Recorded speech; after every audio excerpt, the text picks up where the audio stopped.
madaxweynaha dowlad goboleedka galmudug iyo wasiirka arrimaha gudaha dowladda Soomaaliya ayaa ka qayb galay munaasabad shahaadooyin lagu guddoonsiinayo xildhibaanada labada gole ee dhawaan lagu soo doortay magaalada Cadaado.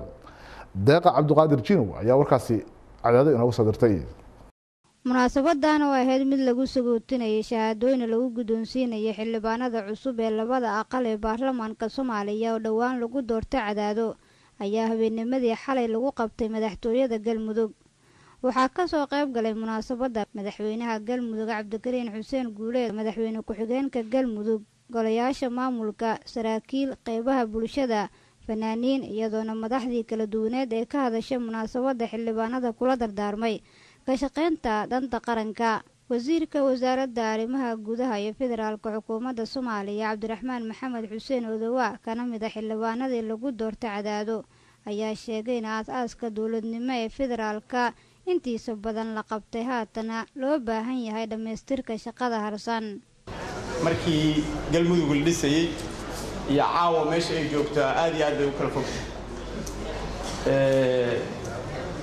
asaaska waxaan isleeyahay dowladnimada Soomaaliyeed ee federaalka ah 2004 la qaatay hirgelintiisii intii ugu badneed 4 sano la soo dhaafay la qabtay.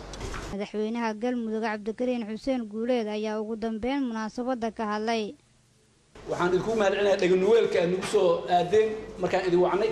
waxaan idin rajaynaynaa dhagnuweelkaas oo kale inaad mar walba noo dhaganugulaataan.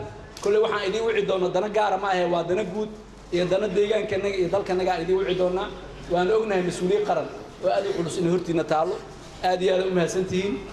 waxaan rabaa inaan u mahadceliyo maaragtay gudiyadii doorashada oo runtii dadaal aad iyo aad u weyn ka geystay doorashada iyo taabagelinteeda iyo hirgelinteeda. madaxweynaha Galmudug Cabdikariin Xuseen Guuleed ayaa sidoo kale shahaadooyin ku doonsiiyay taliyayaasha ciidamada inta ay doorashadu socotay sugaya amniga magaalada Cadaado iyo goobaha doorashooyinka.